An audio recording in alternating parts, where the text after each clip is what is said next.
السلام عليكم حبايبي. اليوم راح اسوي سياح اللي هو طحين التمن او طحين الرز. احنا بالعراق اهل الجنوب نحبه. هذا هنا عندي طحين تمن، وعندي هنا مي والملح، كل شي ما يحتاج له. ملح، اي ملح.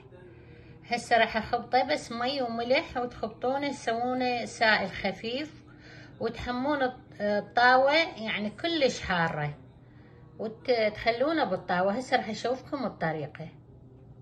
هاي هنا راح اخلي الطحين هنا بالكاسة، والملح انتو حسب الرغبة. عندي هنا ملح الهملايا انا استخدمه على مود الضغط مالتي، هذا مفيد له للضغط.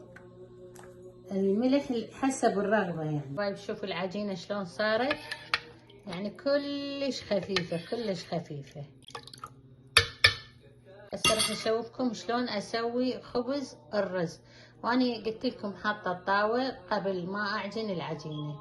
هاي الطاوه انا حاطتها طبعا كلش حاره. بالبدايه تخلون لازم تخلونه بالبدايه يبقى في دقيقتين، وبعدين تغطون عليه حتى يستوي.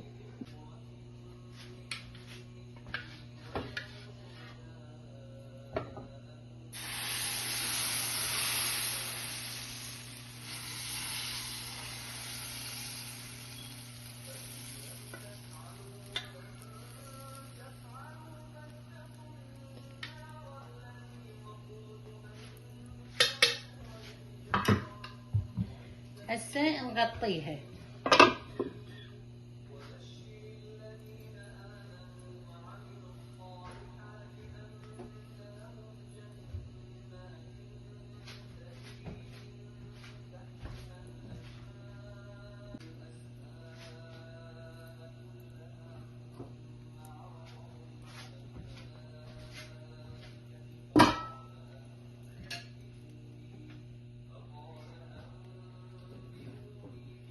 شوفوا شلون تنشله، شوفوا.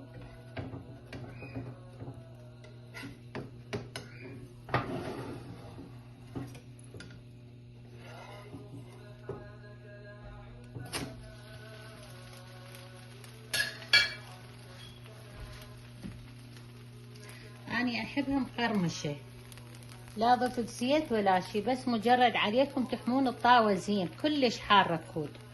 وقبل ما تبلشون العجينة تحطون الطاوة وتنصون عليها لحد ما تصير حارة. هاي هسه كملنا وحدة.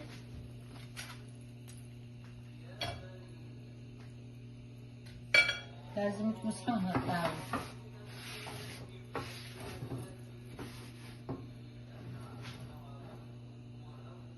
نسوي الثانية، بس كل ما تحطون لازم تخبطونها.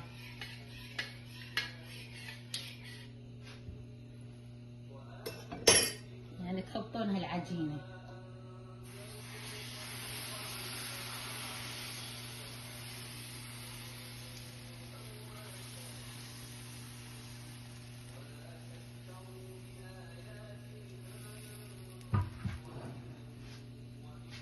ونفس الشيء نغطي عليها.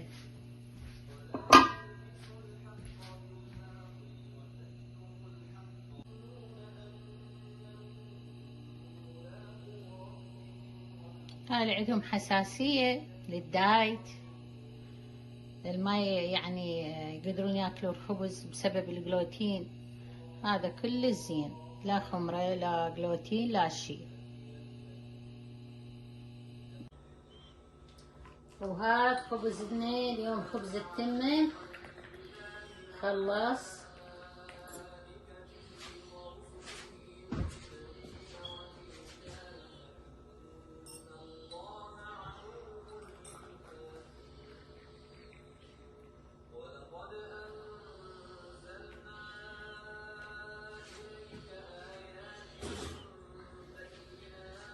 هذا شوفوا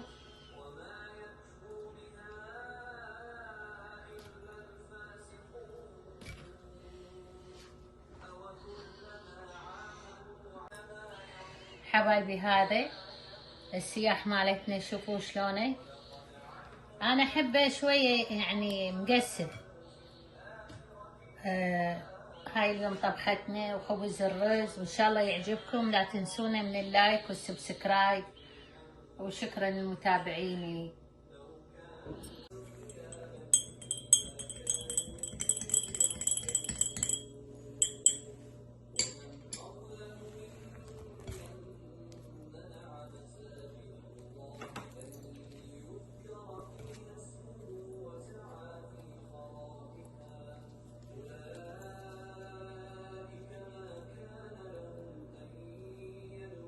هاي دا أكلة ويا القمر.